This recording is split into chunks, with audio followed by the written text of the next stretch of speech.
Hello and welcome to Uncommon Law, my podcast about true stories from my life experience of over 50 years as a lawyer and trial judge. This is a look at the law from the inside out, stuff they don't teach in law school.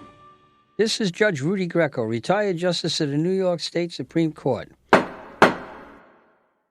Steamfitters are among the construction elite as tradesmen, along with operating engineers who operate the cranes and the hoists on construction jobs, the elevator mechanics who have very complicated systems to install, the electricians, and the structural iron workers who work on the high steel and risk their lives. Steamfitters put in all the pipes involved in heating, cooling, and ventilation.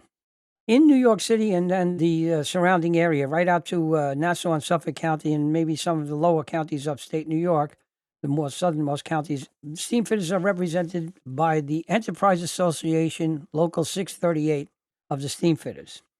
And it's an interesting conglomeration of about 5,000 members, and they keep it limited because they want a premium on having their men working all the time. And Steamfitters was, for many, many years, a father and son union. From its inception in the early 20th century, it was men who did it and got their heads broken for the trouble of starting a union. And they understandably brought their sons into the union. It became very good. They had good conditions, good pay because of the highly technical work that they were doing. And you had to pretty much be a son to get into the union. And that meant everybody else was restricted for a long, long time. It is also the last two-man trade in construction, meaning steamfitters get hired and fired and assigned different work tasks as a team of two men.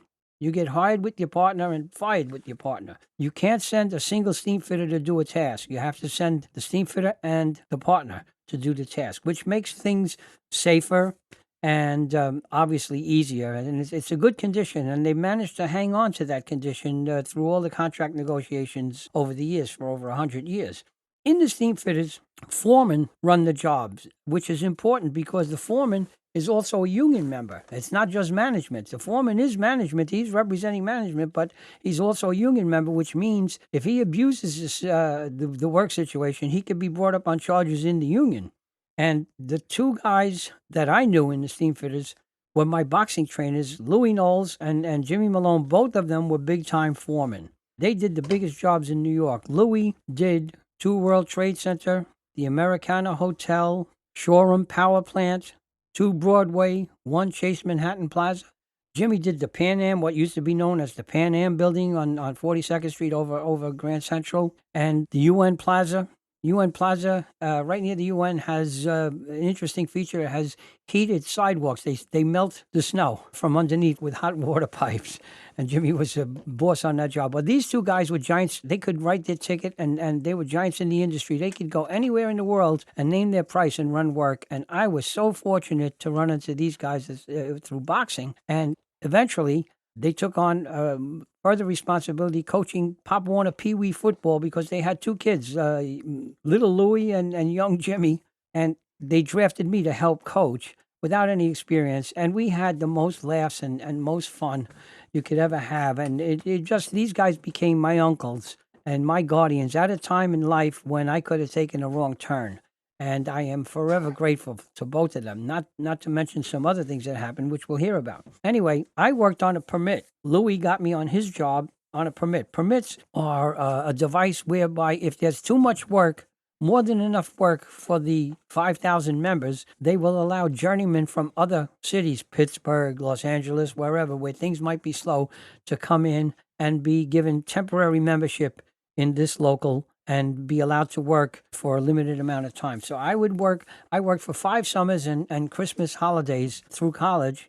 I had a scholarship, paid half, a scholastic scholarship, an academic scholarship, and the other half I paid my own way through school. And that was thanks to the Steamfitters. I got a regular journeyman's wage, and I'm an 18-year-old kid. And it was the most wonderful experience. My first job under Louis was at 845 3rd Avenue between 51st and 52nd Street. It's still there. And I worked again in East New York on a junior high school, and then 2 years at State University of New York Downstate Medical School, construction. At 845 3rd Avenue, I was on the bull gang. The bull gang, the steam fitters that move the material around the job, they're probably the least skilled, although they're very skilled at moving big, bulky pipes, 20-foot lengths of pipe that are 20 inches in diameter and very heavy and have to be hoisted up 30, 40 stories in shafts, pipe shafts. And my first day on the job, I think deliberately, Louis sent me up with my partner, and we were on the high steel. I was 32 stories up on steel beams. And being the youngest guy on the job, and I was a featherweight, I weighed 126 pounds as a boxer, and that's what I was. Well, guys would come up to me and say, "Kid, you're a little bit light in the seat here." And they put rivets in my pocket so I wouldn't blow away up in the high winds. Because if it's a 2-mile-an-hour wind down on the street, it was a 15-mile-an-hour wind or 20-mile-an-hour wind, 32 stories up. And I was the butt of all the jokes being the youngest kid on the job. Now, the foreman, the deputy foreman of the bull gang, the man that was in charge of it, was a guy named Bill Scanlon, who came from the West Side docks and was run off the docks by the Waterfront Commission after having served 17 years in Dannemora prison, top security prison, for burglaries. And he even burglarized, he was so proud of the fact he burglarized Mayor Jimmy Walker's flat and took his derby. But Bill did 17 years, and Bill was a tough, tough guy. And I worked under him, and that was an education in itself. And he was very good with the bull gang, moving the heavy equipment around, and it was just a joy to be doing it. Well, you always had to be sharp with these guys. As I said, I was always the butt of all the jokes because I'm a kid, and then it was an easy target. We used to go home, Louie and I, and meet Jimmy at 53rd Street and Lexington Avenue and take the train to Queens. And there's these long escalators that go maybe 2.5 stories up and down. And first couple of days on the job, I got on the escalator. If I got on the escalator, Louie and Jimmy would walk down the stairs and say, "Look at this kid. He's got no energy. What are you tired from? You didn't do anything all day. How come you're walking, you're using the escalator?" Well, the next day, I would take the stairs. They would take the escalator. And they would say, "Oh, look at this kid. He's got plenty of energy. He didn't do a damn thing all day anyway." Well, you understand, I couldn't win. And they would make fun of my clothes and threatened to nail my shoes to the floor of the shanty where we used to change, all sorts of stuff. And it was all give and take, and you had to develop, it was really good because they had scathing humor, these guys, and it was really, really fun. And you had to have a thick skin. So that was a great, great life lesson for me. I gave as good as I got. At Downstate once, there were about 20 shanties parked along Albany Avenue. At 7:45 a.m., just before work started, the street was crowded with workers from all the trades, smoking, talking, finishing their morning coffee. I walked down the street in my suede shoes, argyle knee socks, plaid Bermuda shorts, a loud Hawaiian shirt, dark sunglasses, a red beret, and a cigarette holder with a cigarette smoking in my mouth. Everyone cheered, everyone except Bill Scanlon, who was so upset and clutching his heart that he had to go home. He was unable to work that day. He never criticized my clothing ever again over the years of what became our very, very close friendship. Lunch for a lot of steamfitters was a ball and a beer. They'd go to one of the bars on 3rd Avenue and have a highball or a shot of whiskey or scotch or whatever and wash it down with a beer. A liquid lunch, they used to call it. And Louis, he ran a job that was amazing. He and Jimmy had two different styles of leadership. Jimmy was all business. His men loved him. They were never out of work, but he was all business all the time. Only once in a while, he would get a little wild and take out a gun and shoot at the plumbers or over their heads or the tin knockers, the guys who were putting up the air ducts, if they got in his way. And Jimmy was a character, but he never meant any harm, and everybody knew that. But he was very serious. His men were dead loyal because he kept them working all the time. He produced. Jimmy and Louie both got a cut of whatever they saved the contractor, the people they were working for on the job. If they saved money in the final analysis, they got a percentage of what they saved. And they were very, very good at doing it, but two different approaches. Louis had a flying circus approach. He was the ringmaster of a flying circus. He hired every clown, which they used to call hooples. Every hoople in the union was on Louis' job. They would gravitate to Louis' job and be totally zany. But he would save the day because his deputy foremen that were in charge of the different aspects of the steam fitting contract were the best in the business. And those guys made sure the work was done, it was done right, and it was done quickly and expeditiously, and saving money in the process. So Louis was a very canny guy. He was a lot of fun, but he wasn't stupid or shoddy about how he did it. Once on the Americana hotel job, Louis appeared at lunchtime on a 7-story setback, wrestling with a male mannequin and making loud noises to attract attention. The entire street was mesmerized watching the struggle.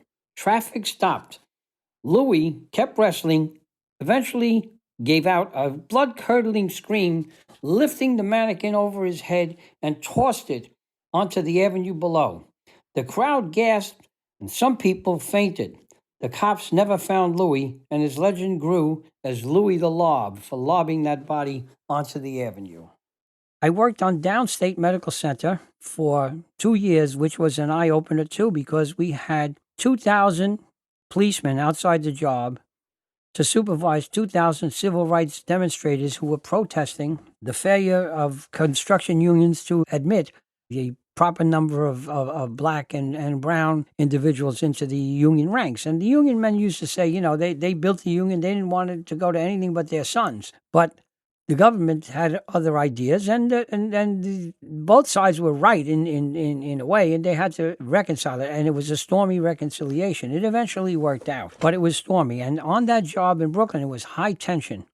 And Malcolm X was out there, Sonny Carson, a lot of leaders, and 2,000 police and 2,000 demonstrators every day for 2 years. It was really, really an eye-opening proposition. And I learned all the civil rights chants and songs, "We Shall Not Be Moved," etc., being out there.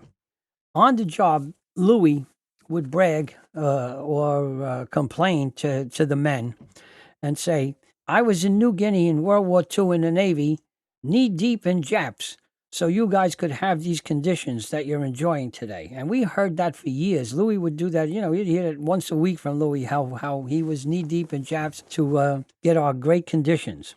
Well, on this job in Downstate, there was a bricklayer named Steve Belois.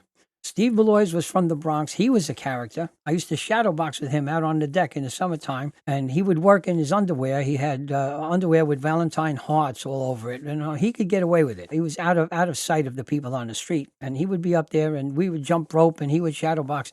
Steve became welterweight contender, and he boxed Ray Robinson at the height of his career for the welterweight title and lost. He said, "The big mistake I made fighting Ray Robinson was I hit him with a devastating punch. I thought I killed him.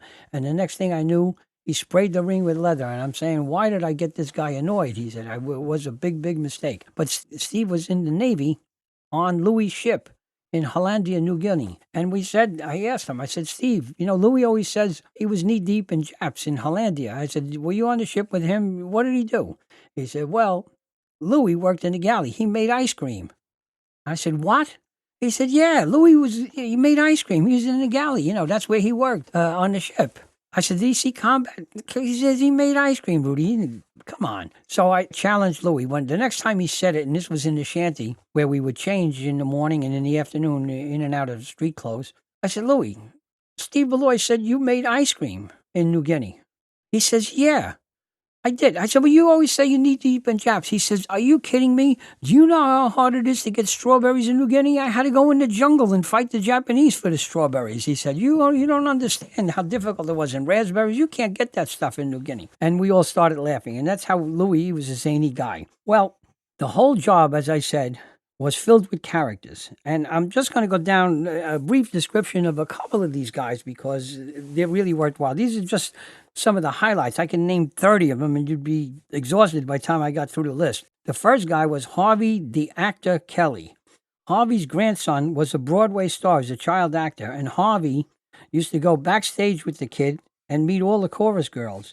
And once the kid called him Grandpa, and he whacked the kid in the back of the head, and he said, "Uncle Harvey, not Grandpa. You call me Uncle Harvey. Do you understand?" And the kid never called him Grandpa again. The other guy was a guy called Frankie Mannion. His nickname was the Kiss of Death. As I said, Steamfitters were a two-man trade. And Frankie Mannion had 5 partners in a row that died while they were Frankie's partner. Nobody in the union wanted to be Frankie's partner because they were all afraid of dying and being the 6th guy in a row. Then there was an old Irishman from Ireland named Tom Morn. They used to call him the Rebel. not because he was an Irish rebel, but because his long john underwear was slate gray because he never washed them and they looked like a Confederate uniform. Of course, then we had another guy named Wee Willie Gilmore. He was a Scotsman and he was a welder. He was only about 5'2", and he had tremendous spring in his legs. He could go into a bar, stand in front of the bar with his nose just barely over the bar because he was so short, and in one leap, he would be standing on the bar. And everybody would buy Willie drinks. That was his big thing. He'd walk in and do that trick, and everybody would be buying him drinks. He never had to buy a drink. One day, his partner, Willie was a welder, and his partner left to get coffee for both of them and never returned. And Willie was so aggravated, at the end of the day, he strung a chain, a steel chain, through the partner's coat, through the sleeves, and welded both ends of it to steel columns so the guy couldn't get the coat back, and it was freezing winter. And Willie used to cash bets. As I said, he could really leap. He would bet that he could leap across an elevator shaft, an open elevator shaft, with 60 foot of welder's cable, electric cable, which is heavy. And he would do it and cash bets. He was a great character. Then there was Papa George Swanson as opposed to young George. And Papa George was known as the king of the steamfitters. He'd stand around all day looking at pipe, whistling, and at the end of the day, in just a couple of moves, he'd have more pipe put up than anybody else. And just doing it. The problem was I bought him beer, and I got dressed down big time for buying him beer because 2 beers and George Swanson, the old man, became a cop fighter. He had scars all over his head from cops hitting him on the head with nightsticks.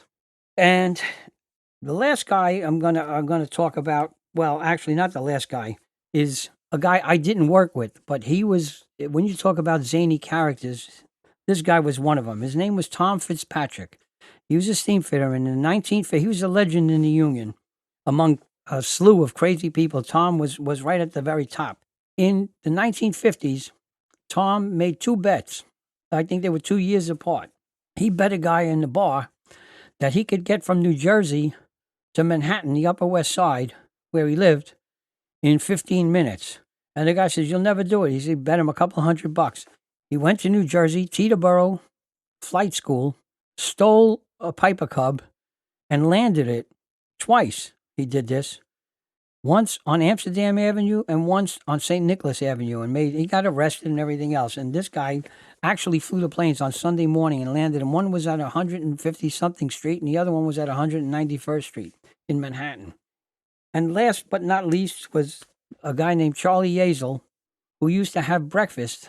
Charlie was from Woodside, and he used to have breakfast every morning, Blatt's beer, and a few jelly donuts. That was his breakfast. He also was famous because he brought a telescope on the job, and he knew where every woman who was attractive, clothed, nude, or otherwise, was exercising all over the East Side, and he'd be watching them all morning. And then in that neighborhood on 3rd Avenue, Charlie discovered there were a couple of gay guys that were watching the job with their telescope, and Charlie was not above doing a striptease every once in a while just to entertain the troops. I mean, these guys were totally, totally crazy. Louis himself was always full of sayings. You know, if you hurt your hand or your leg or your eye or your arm, he would say, well, that's why God gave you 2. He gave you 2 eyes or 2 hands or 2 arms or 2 legs. Keep going. And when we would ask him for tools, he would say, tools? Yeah, we need the right tools, Louis. Any jerk could do this with tools. He said, that's why we hired you. You're a mechanic. Get out there and do it. You don't need the tools. Just get this thing done and stop asking for tools. That was Louis. He was always a character, but then he would get the tools.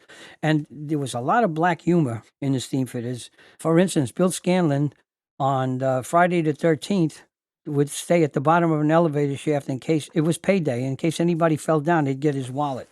And this is the kind of guys they were. These guys were really, really funny. I learned from all the convicts that I worked with, there were so many of them on the job that were ex-cons.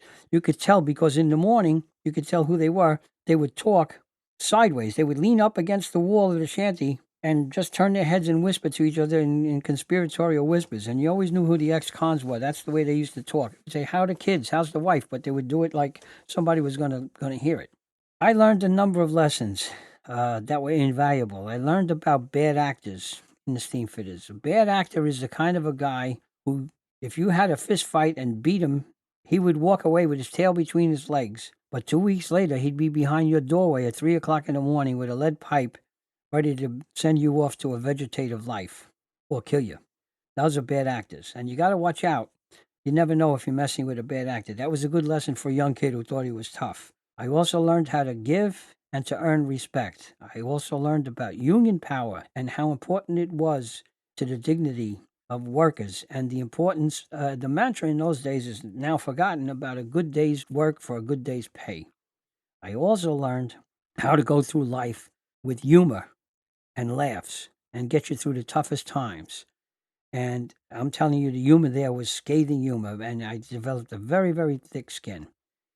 I went to school. I had 14 years of formal education, from the Sisters of St. Joseph to the Jesuits to the Vincentian Fathers, and even to Rabbi Robert Whittam at Hebrew Union College. And I learned a lot in all those schools and graduate schools. But I never learned more than I learned in my time in the STEAM. The STEAM was a graduate school of Street Knowledge College. Thanks for listening.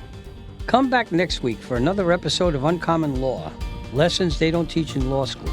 I'm Judge Rudy Greco. Court is adjourned.